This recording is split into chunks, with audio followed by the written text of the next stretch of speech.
Alright guys, thetacticalrabbit here, bringing you your weekly dose of tactics and strategy in Black Ops 2. Today I've got a Search and Destroy gameplay, 16-0 on Raid with the S12 Executioner, Combat Axe, Hardwired.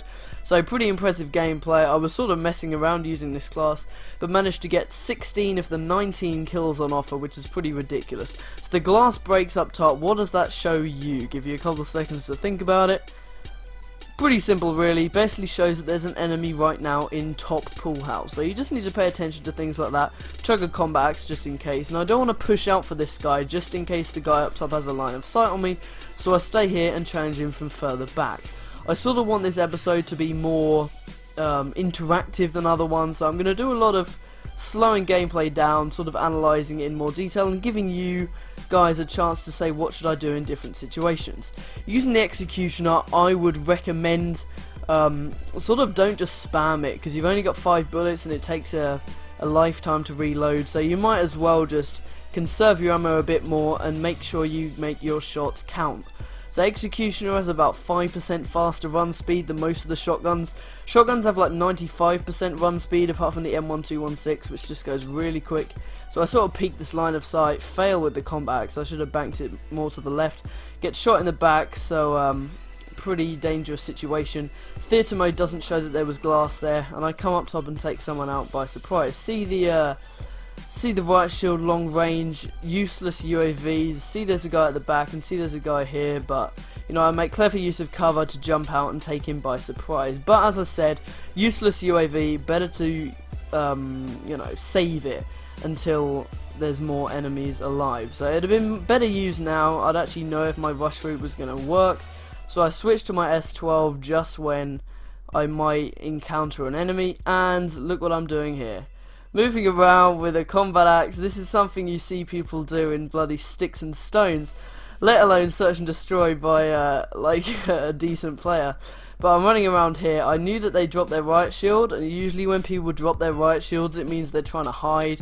Like when you play Michael Myers and stuff, that's what people do. So I think maybe he's trying to hide, looked in the corners and managed to find him. Pick up my combat axe again just in case. So when I was using that Hellstorm, there was 2 guys in kitchen, and I could have gone for them, but I didn't feel like I was confident enough that I'd actually make the shots count. The aim assist drags my my combat axe off target right there, and Thomas the Pro, actually making a guest appearance in this episode, goes down to this guy. Probably challenging would have been a decent idea with my SVU, reloading it, and I managed to get 2 hit markers with the lightning strikes. But because I got 2 hit markers, I know that that guy is now moving towards laundry, because I set 1 just outside kitchen and 1 more towards laundry. So this is a great line of sight. If you don't know about that line of sight, be sure to write that down in your notebook. So yeah, there's a pretty good line of sight on top of that thing. Unfortunately, I can't make it count.